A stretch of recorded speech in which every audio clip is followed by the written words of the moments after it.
মাননীয় সদস্য এবং স্বরাষ্ট্রমন্ত্রী আমরা কালকে চলে যাওয়ার পরে আমাকে ভালোবেসে একটা কথা বলেছেন। তিনি বলেছেন যে আমি একটি অসত্য কথা এখানে বলে গেছি। আমি এটা জানতে পারলাম।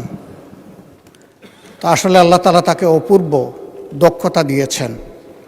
জাস্ট বোতলটা পরিবর্তন করে ম্যাটেরিয়ালসটা ঠিক রেখে তিনি সত্যকে মিথ্যা হিসাবে এবং মিথ্যাকে সত্য হিসাবে চমৎকারভাবে পরিবেশন করতে পারেন।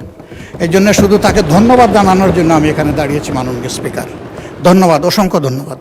মাননীয় বিরোধী দলীয় নেতা দুইটা অসংসদীয় শব্দ ব্যবহার করেছেন, সেটা হচ্ছে মিথ্যা। এটা অসত্য বললে আমি আপত্তি করতাম না। এই যে আমি কালকে মিথ্যা বলেছি বয়ান, তো এইটা মিথ্যা শব্দটা অসংসদীয় হিসেবে এটা এক্সপান্স করার জন্য আমি অনুরোধ জানাই। দ্বিতীয় কথা হচ্ছে,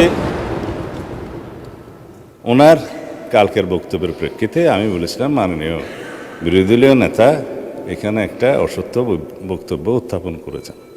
সেটা ছিল যেখানে রুল 62 অনুসারে আপনি তারপরে একজন বেসরকারি সদস্যের উত্থাপিত মুলতাবি প্রস্তাব গ্রহণ করেছেন, ওনারা ওয়াক আউট করার আরও অনেক পরে, তাহলে সেটা পার্লামেন্টে উত্থাপিত বা পড়িত হইল কিভাবে? সুতরাং আমি বলেছি সেই বক্তব্যটা অসত্য। বিভ্রান্তিটা এখানে মাননীয় স্পিকার, একই বিষয়ে একই প্রস্তাব একজন স্বতন্ত্র সংসদ সদস্য এনেছিলেন।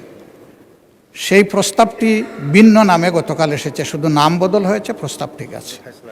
আমি তো আগেরটা জানতাম বলেই বলেছি, এখানে আমি কোনো ভুল তথ্য দেইনি। ধন্যবাদ মাননীয় স্পিকার।